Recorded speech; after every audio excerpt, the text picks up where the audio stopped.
This podcast is brought to you by the American Enterprise Institute. If you like what you hear, please subscribe, rate, review, and share. Thanks for listening. Here's our show. What the hell is going on? What's really going on? We said, what the hell happened? You don't have to know what the hell is on it. They see what's going on. I don't know what's going on. What is going on? We must find out what is going on.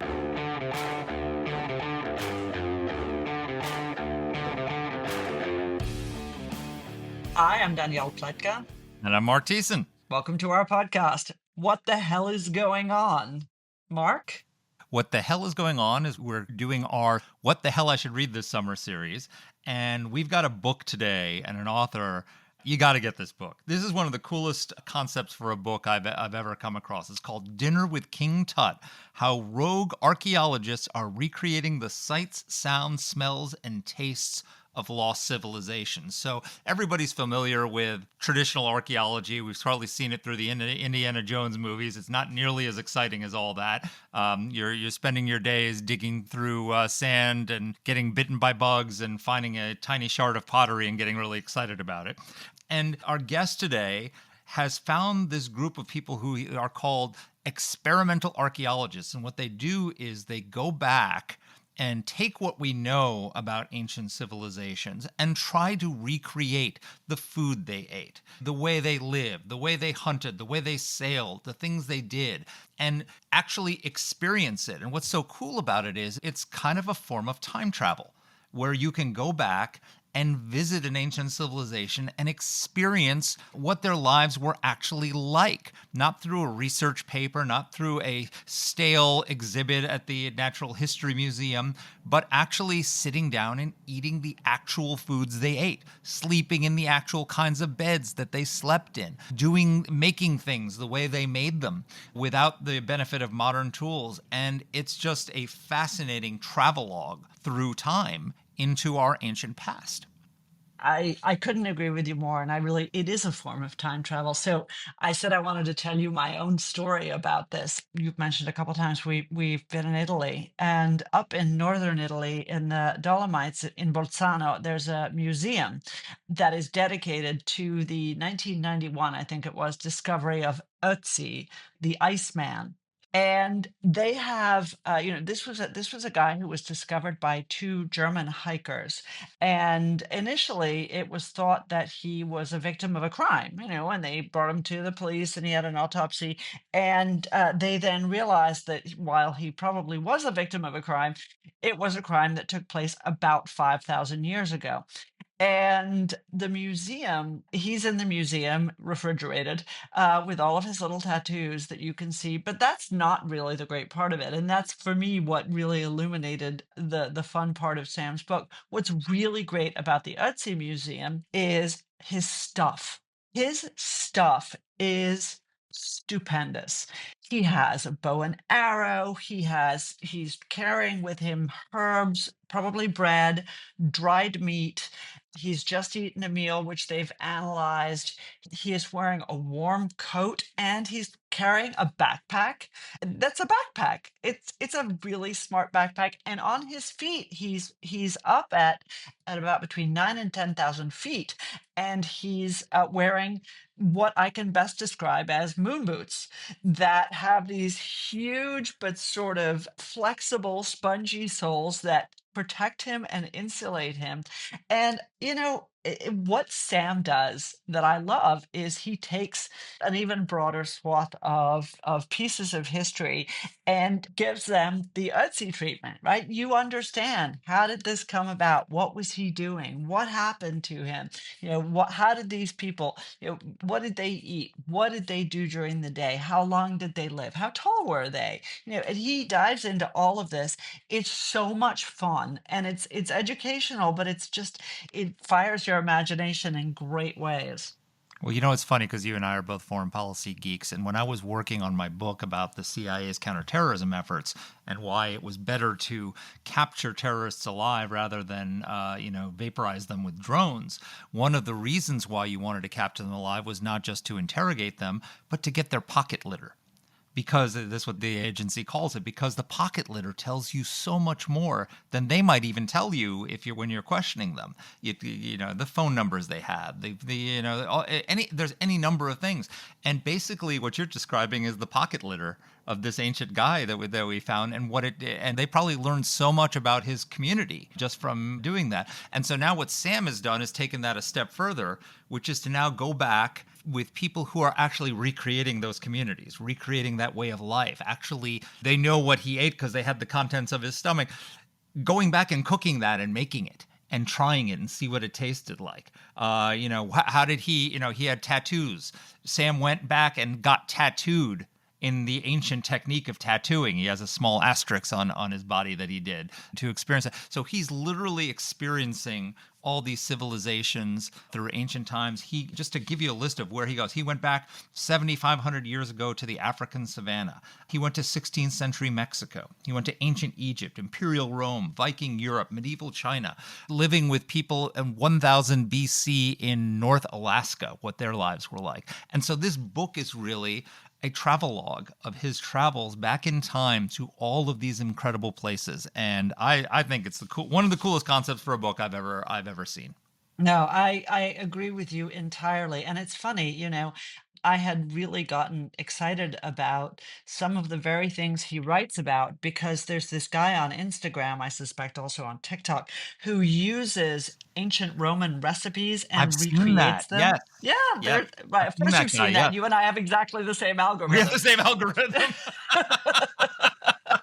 But yeah, it's super cool. And I mean, you know, again, I would prefer my, you know, pad thai, but it's absolutely fascinating. And of course, one of the things that you see when you start talking about food, and Sam talks a lot about food, is so much that is a staple of what we all eat is from the New World, right? So when we talk about what was eaten in ancient Rome or in Turkey or in Egypt, you know, we are not talking about tomatoes, peppers, corn, potatoes, or any of the other grains that came from North America and from South America. We are talking about things that were completely absent. Roman cooking had no tomatoes because there were no tomatoes back then. It's just so much fun. Anyway, everybody should get it. We will link it in our description. But for those of you who don't know Sam Keen, he is the New York Times bestselling author of 7 books that combine history and science.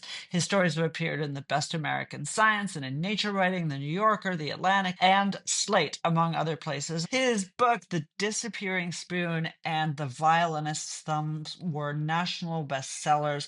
Both were named Amazon Top 5 Science Books of the Years. And this new book, as Mark said, is called Dinner with King Tut: How Rogue Archaeologists Are Recreating the Sights, Sounds, Smells, and Tastes of Lost Civilizations.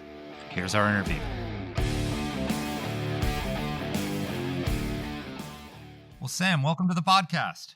Hi, thanks for having me. So you've written this wonderful book, Dinner with King Tut: How Rogue Archaeologists Are Recreating the Sights, Sounds, Smells, and Tastes of Lost Civilization. And it's a book about was something called experimental archaeology. Tell us what experimental archaeology is to begin with and how it differs from traditional archaeology. So, experimental archaeology is about making and doing things, trying to recreate things from the past. So, people probably have a good idea of what traditional dirt archaeology is. You know, you're digging something out of the ground, usually pot shards or something like that. I always really liked archaeology in the sense it gives you a big, broad look at human history, you know, where human beings came from, who we are, how we spread across the globe. But going to the archaeological sites, I found very tedious. It was the same thing everywhere in the world. People sitting in the dirt, getting sunburned, digging little bits of pottery out of the ground. And as a writer, I found it hard to really get into that. It was just day after day of the same thing for them, even though I really liked the field overall. So experimental archaeology was really appealing to me because it's much more lively. It's about people recreating lost foods or lost tools, lost medicines, lost ships, things like that. At different points in the book, I got to attend an authentic Roman banquet. I got to try an ancient type of surgery. I got to spend a day with a guy in Utah who'd built a giant medieval catapult. So he spent a day throwing these giant garden stones around with it. I got to talk to people who made an actual human mummy, an Egyptian-style human mummy in modern times. So it really made archaeology come alive because it's a really sensory-rich field. You can hear things, you can taste things and smell them. And it was a lot more vivid to me than regular archaeology is. Well, it's what's fascinating is for all of us, for those of us who love to travel, one of the things that we love about traveling is going and seeing other cultures and seeing how people live and the different foods they have and the different architecture they have and all the rest of it. And essentially what you're doing is allowing us to travel back in time and have those experiences. Is that fair? Yeah, I think of experimental archaeology, besides the academic questions it's trying to answer, but in a way it really is a form of time travel in that you get to eat the foods that they would have eaten or hear things that they would have heard or, put the clothing on that they would have, feel how comfortable it was, how scratchy it was, or even just going through the process of making tools or a ship or something like that. You learn a lot about the past just going through that basic process. I love this idea. And it's funny because my oldest daughter was actually spent a summer on an archaeological dig and came back with exactly the same feelings that you did about the unbelievable dirt and tedium. Not all And Indiana Jones? it, you know, I think the problem is none of it is Indiana Jones. But, look, we had a dear friend who was an archaeologist in Israel, and she discovered amazing things. But I think she is in the minority, and she's working in a very special place. But what I want to hear from you is the stories that you both recreated and created, because you do, I guess, weave a little bit of fiction into this as well, which I think is part of what helps this become so vivid to your readers. So tell us some stories. The book is a bit of an unusual hybrid in that it does mix fiction and nonfiction. And I was a bit nervous about the fiction because I've never published fiction before, so it was a bit of a departure for me. But I knew that the nonfiction was going to be good and lively. It would be me on the scene doing things, recreating things, stuff like that. But I really wanted this to be as immersive as possible. So the premise of the book is each chapter, you spend a day in the life of a person at a specific time and place in history. So Africa 75,000 years ago, the Roman Empire, Egypt at its peak, the Viking Age, something like that. And there was enough for me to do to explain the experimental archaeology that was going on, but to be as immersive as possible, I think fiction was a good way to do that because there are certain things that fiction can do, really put you in the mind of the character. So by writing fictional sections in the book, it really helped give that immersive feel where you really felt like you were there on the ground in the moment, which is really what I was looking for. So tell us about Dinner with King Tut.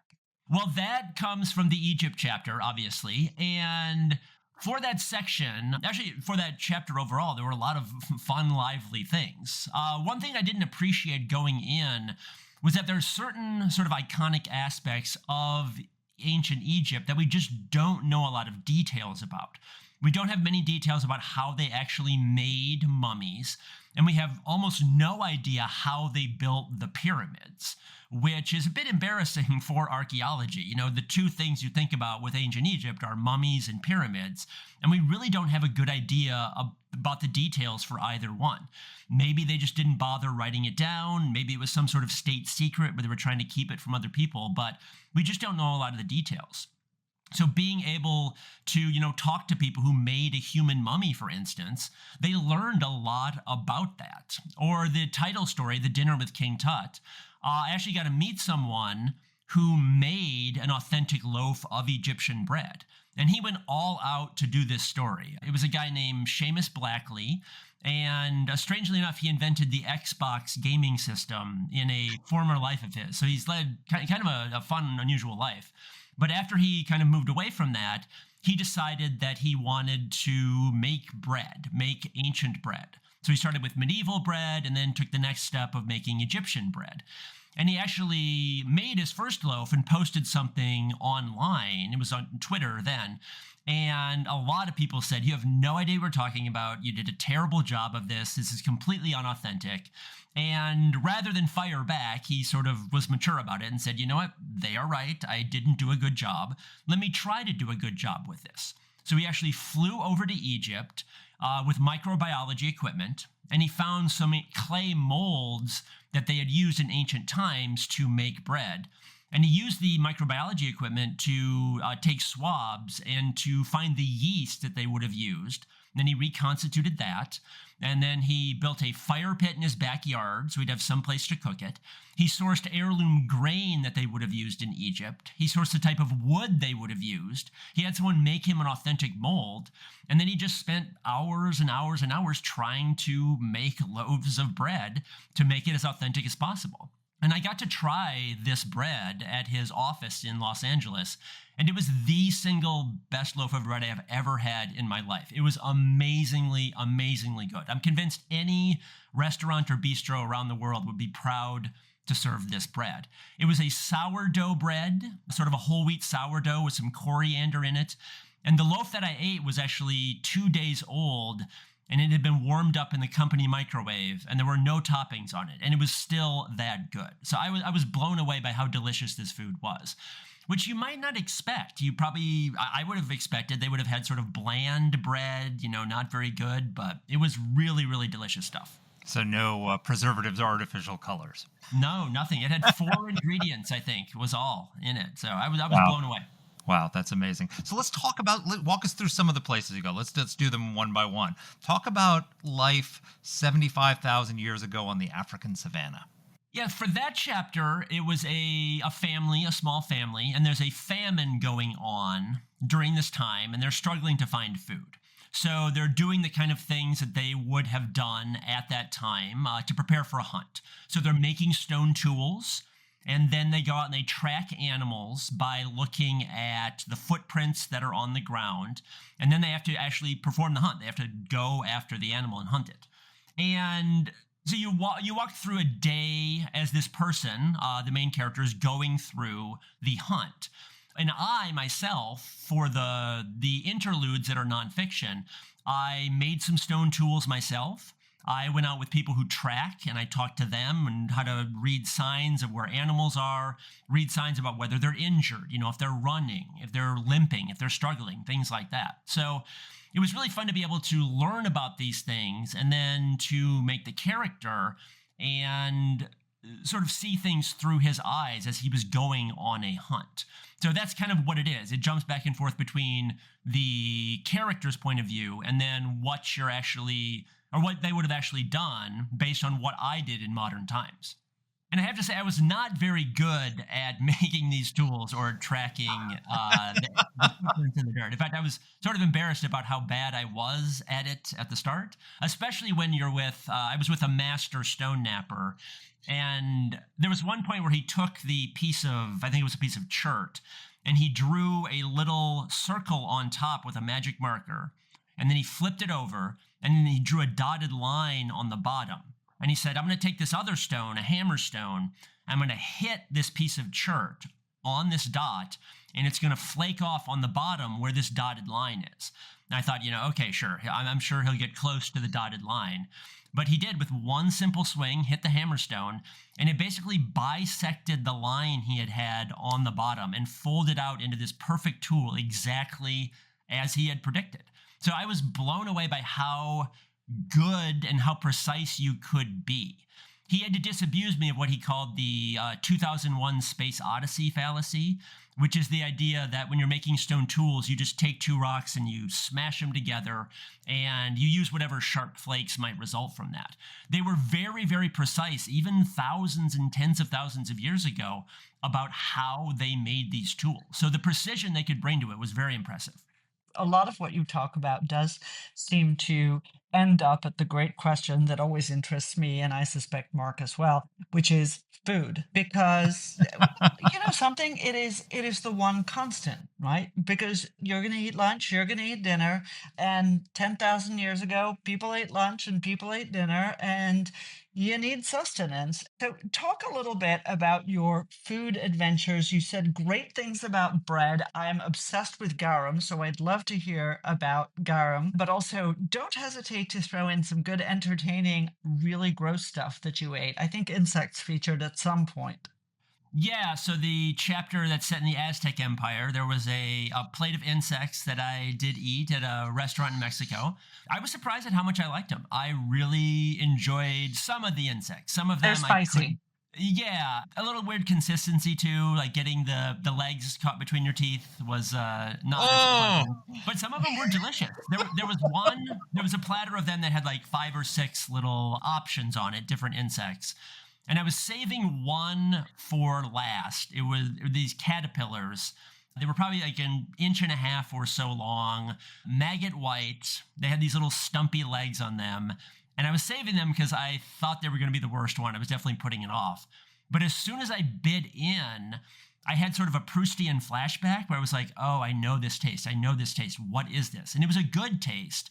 And I kind of had to plug my ears a little bit and think and take another bite and just sort of let my memory work a little bit. And I believe it or not, what it tasted like was chicken. not chicken, not chicken. What it tasted like was McDonald's French fries when I was a kid, and they cooked them in beef tallow. And it was exactly that old flavor when you had like kind of a leathery McDonald's French fry from the 1980s. So I was really I was shocked to get that taste back from a caterpillar of all things. So the insects surprised me a little bit. They weren't so bad. I'm never going to think the same way eating a McDonald's French fry again after this conversation. What else did you eat that was unusual? I think like whale blubber, seal. Yeah, What? so the Arctic chapter, some unusual foods there. I tried some seal. So they dry a lot of seal just in the sun there. The temperatures are cold enough and the sun is strong enough during the summer where they can just put the seal meat and the seal intestines on a rack in the sun, and it basically sun cooks it. So I tried some of that. Whale, I got to try whale. Walrus was maybe the most interesting. It had a very unusual texture to it, the blubber did. It was sort of like if you can imagine a Rice Krispie bar, but instead of the Krispies being actually crisp, they were kind of soft. So a much softer version of that. And then imagine each little Rice Krispie is filled with oil. So you bite down and all this oil shoots out into your mouth. It needed a little bit of salt, I thought, but the texture and the fatty richness of it were quite good. So I liked walrus a lot. It was pretty tasty. So Danny is like looking with a disgusted look on her face about the whale, about the seal, I've had but whale she was blubber. perfectly fine with the insects. I'm the opposite. I've had both. I've had both. I'm not a big blubber person. Oh. You have to try it in Iceland, but yeah, no, thank you. There are some things that are also I don't know I don't know what onomatopoeia is for taste, but there are some things that just infuse your senses in a way that excites all my prejudices about food. Yeah. I'm not a big texture really doesn't bother me with foods. I know a lot of people are very sensitive about textures, but I've never had any issues with textures. So that kind of stuff didn't weird me out.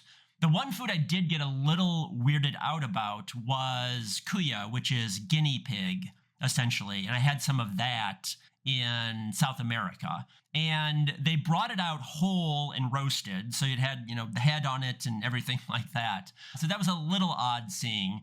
But what I found very odd about it was, we've all probably had a whole fish or something and you're picking through the bones of the fish. So this kuya, the guinea pig, had its bones in it.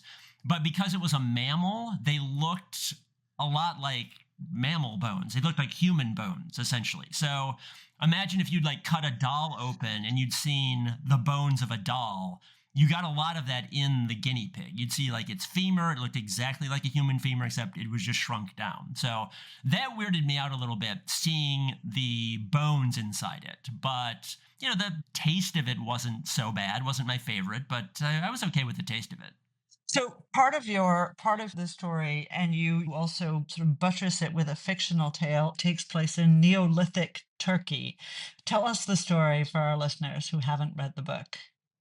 So that story takes place at a very cool site called Çatalhöyük, which is often considered the first true city in history. And I think it's a fascinating place because it's unlike any other city in modern times. At its peak, there were probably, 8,000 people there, something like that. So a lot of houses there. But there were no streets, there were no public parks, there were no open spaces, anything like that. All the houses were packed together as tightly as molars are in your jaw. They were just right next to each other. And you got from place to place by walking over your neighbor's roofs. You would just cross over their roofs to get from house to house.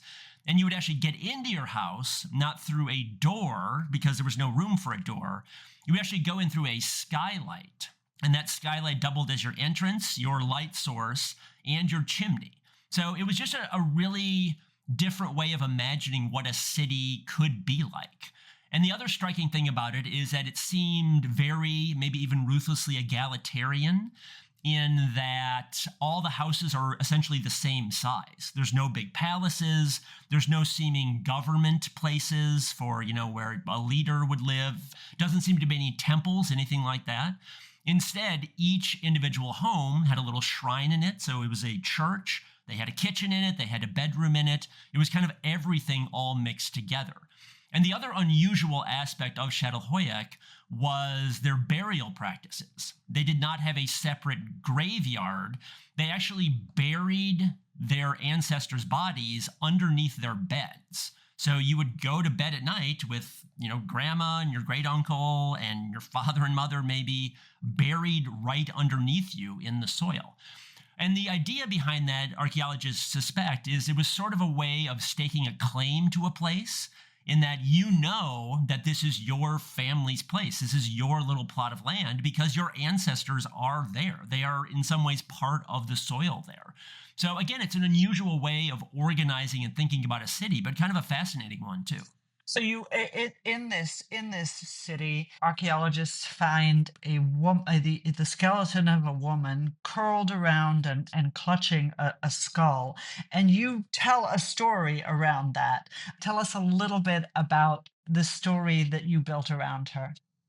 Yeah, there's one main woman who's the main character in this chapter, and they know that one strange thing they did in Çatalhöyük was they had these giant stones they would use to grind grain with.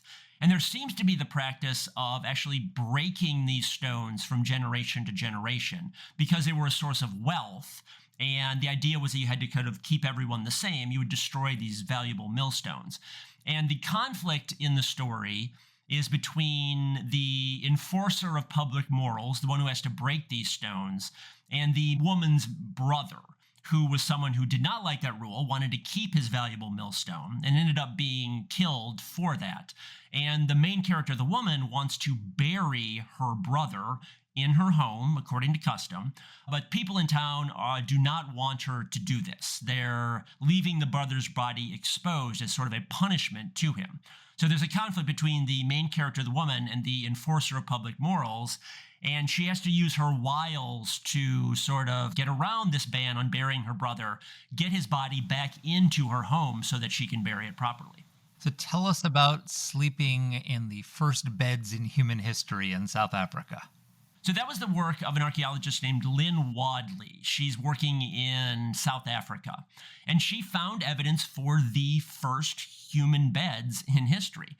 And they were made of a couple different components. There was a layer of ash at the bottom, so kind of a soft surface for you to lie your body down, and kind of a soft surface for you to lie down on.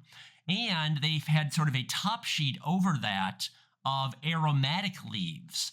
And she wondered, why would they do this? Why would they put the leaves on there? What was the ash for? Anything like that. And she eventually realized that each one had a distinct function. The ash provided some comfort for the body, but it also helped prevent ticks from crawling up and biting people, causing you to itch, spreading disease, things like that. And she showed this with kind of a clever little experiment. She lives on a farm in South Africa, and she went out and she gathered a bunch of ticks one day, and then she took some ashes from her hearth and she made a little ring of ashes, and she put the ticks in the middle of them. And the ticks tried to escape through this ring of ash that she'd put them in, and most of them actually died partway through trying to wriggle their way through this ash.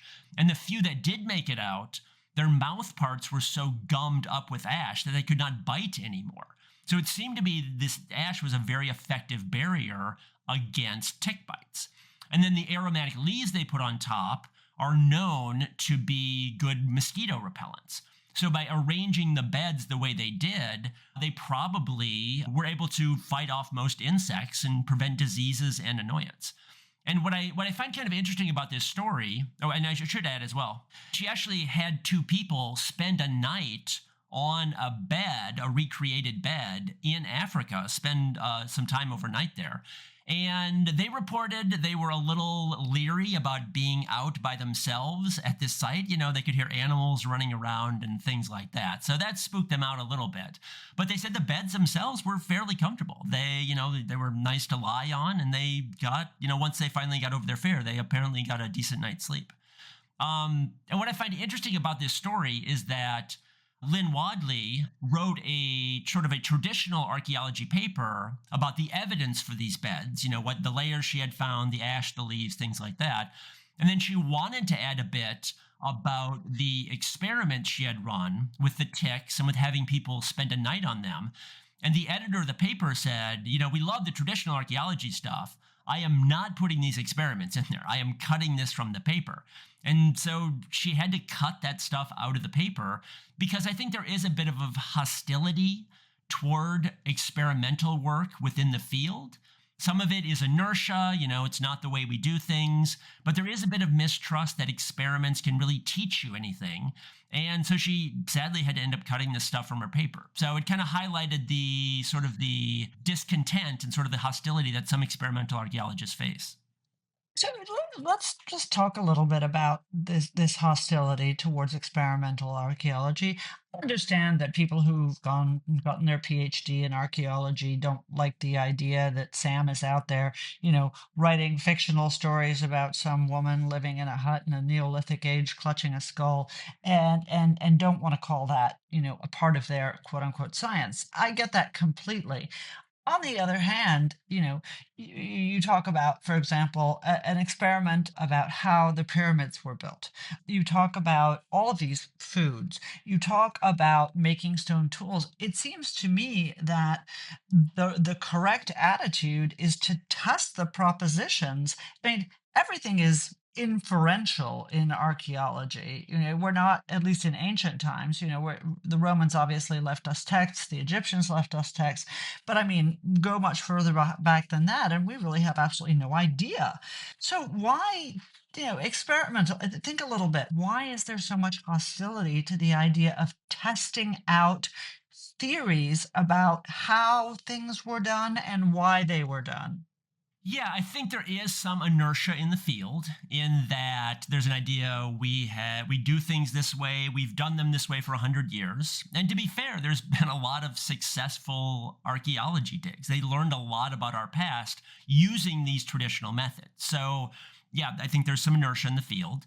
There's also a lot of sort of kooks out there with strange, weird theories about the past, the alien pyramid builders and stuff like that.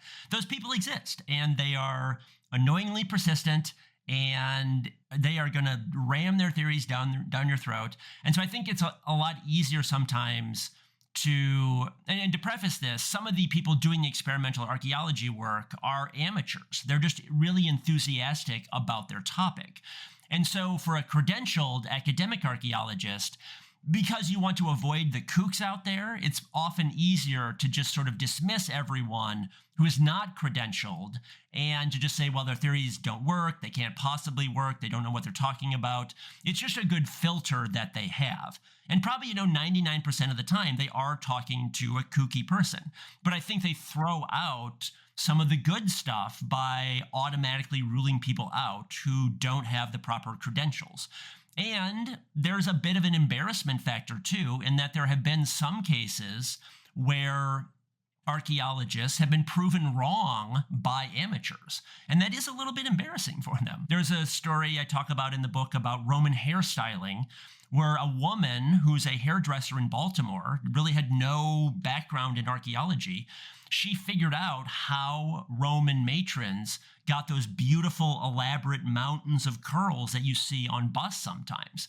She saw some in a museum once, wanted to know how they did that, tried to recreate them at her house with bobbins and basic tools they would have had in Roman times. Could not do it. She failed to do this, and then went to read about it, read some papers written by classicists about this, and she realized they had no idea what they were talking about. As someone who styles hair, she said that they had no clue, so she had to go out and disprove them, and that's probably embarrassing to them. So I think there's some hesitation there. And how did they do it? Well, I don't want to give away too much, but essentially it's kind of a fascinating story. She decided, well, I'm going to be the one to do this. And she has a bit of dyslexia, and she actually failed Latin in school. But she nevertheless got a bunch of old Latin texts and started typing them in word by word into Google Translate, just reading page after page after page of Latin. And finally, after like 2 or 3 years of doing this, she found a passage where everything clicked finally. And it was some sort of old grammar or something like that, where it said, the needle that the tailor and the hairstylist used.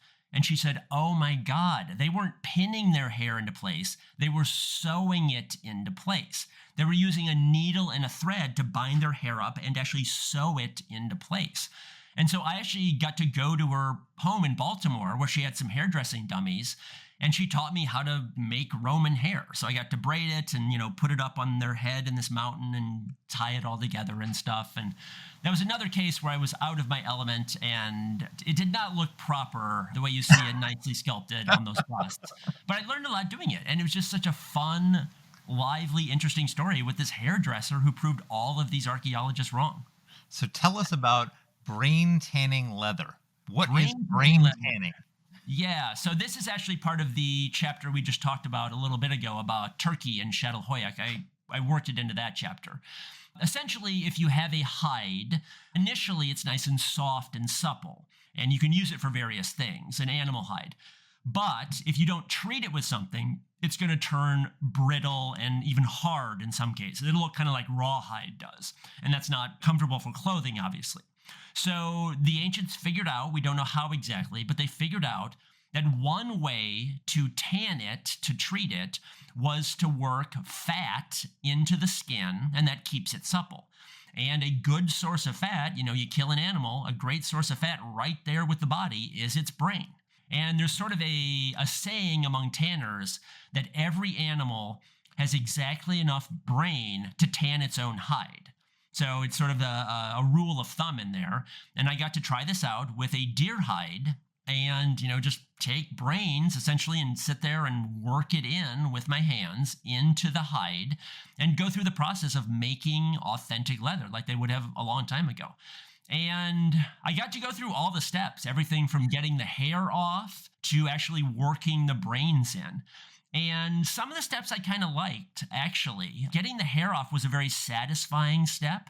You soak it in water mixed with wood ash, and that's a caustic chemical. It's a base as opposed to an acid, and it does a very good job of getting the hair off.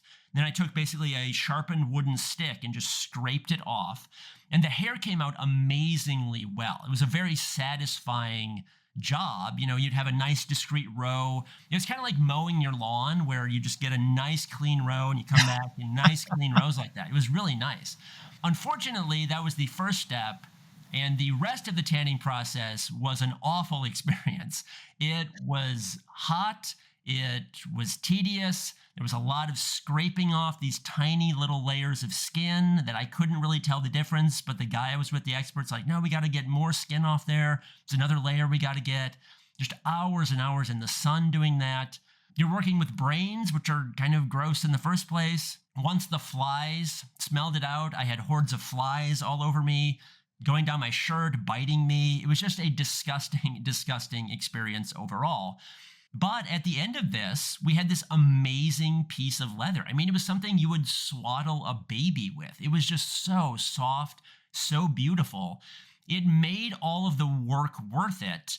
And it kind of taught me a good lesson in that nowadays we live in what's kind of a throwaway culture. We buy something and we get attached to pieces of clothing or whatever, but eventually we get rid of them. We toss them out.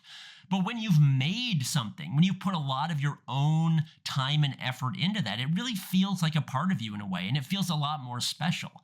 And so I kind of got attached to some of the things that I was making during the book. And leather is a good example of that. You really, really get attached to the things you're making. And it sort of imbues them with more of I don't want to get too highfalutin, but a bit of a spiritual sense. It makes it mean a lot more than something you just buy and discard. Was there anything that was so gross that you're like, I'm not even doing that? No, I didn't turn anything down. I mean, the worst thing I did in the That would have book been it.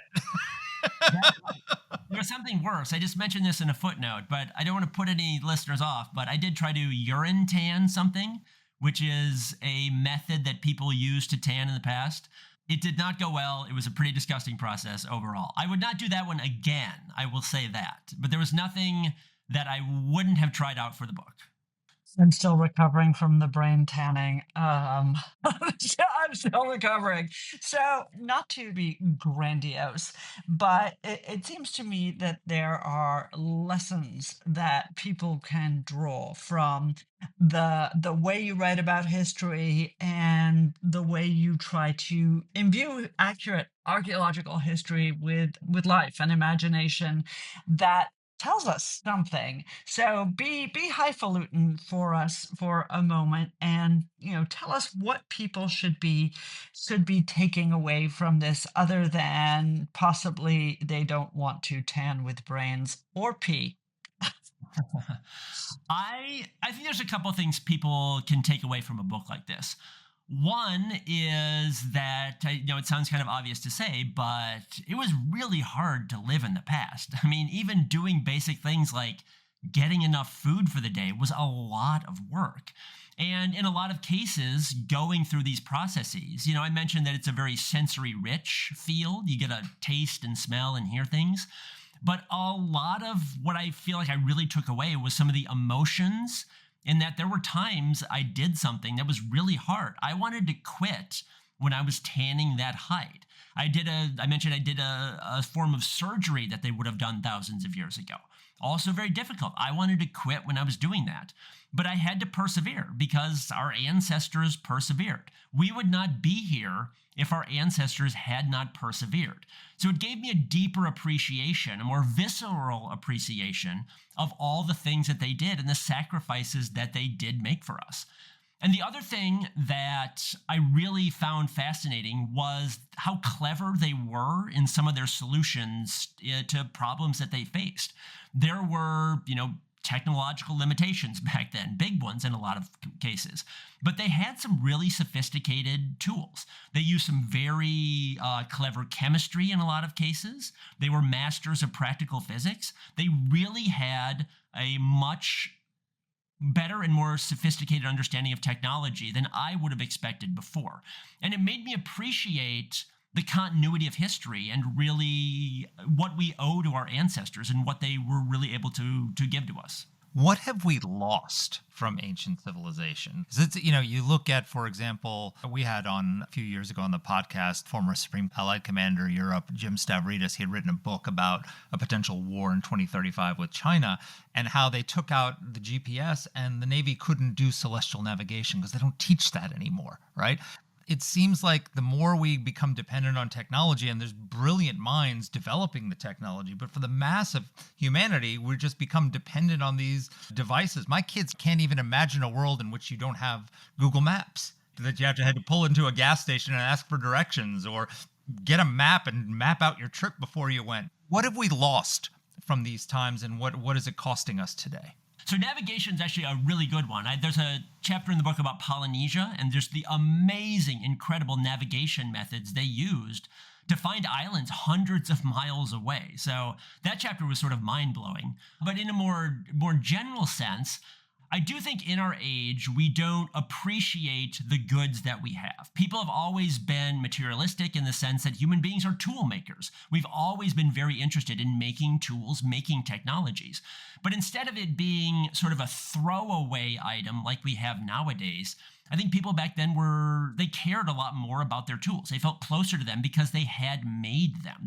The tools were almost a part of them, and they had a much better sense of how the tools performed, how to make them, and everyone kind of had to make their own tools. You weren't sort of off-siting it, offshoring it to someone else.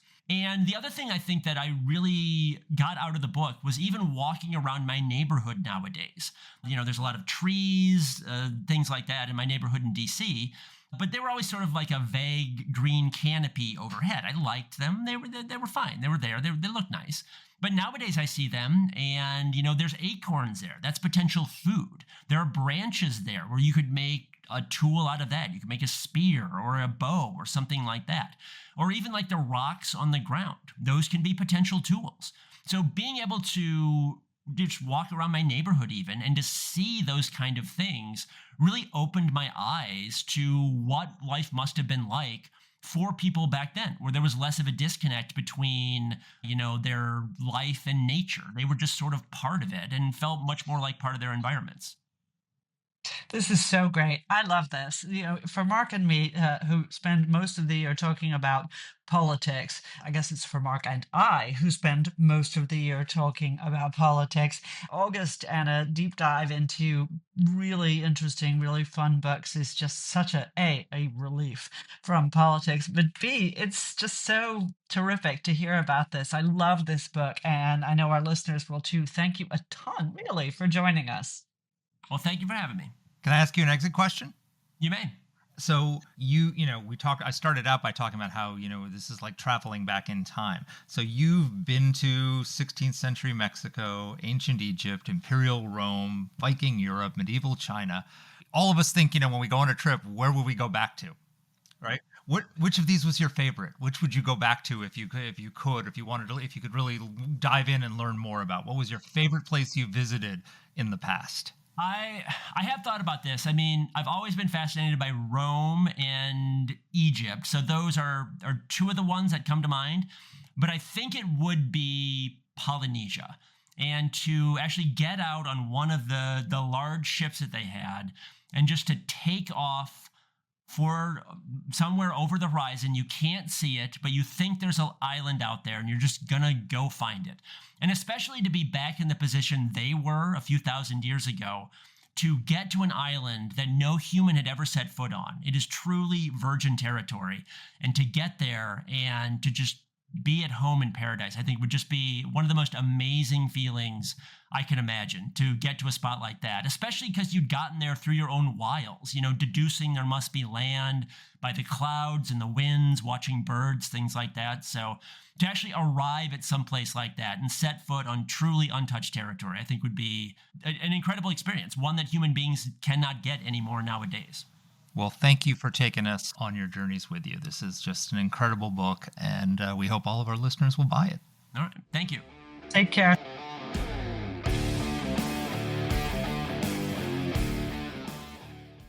Let us know what topics you'd like us to cover. You can get in touch with the show by emailing us at whatthehell@aei.org. Or you can reach us on Twitter. I'm at @dpletka. And I'm at Mark Thiessen. That's Mark with a C. Please rate and review the podcast. If you like the show, please subscribe, share it, comment on Apple Podcasts, or wherever you're listening to this. Thanks for listening.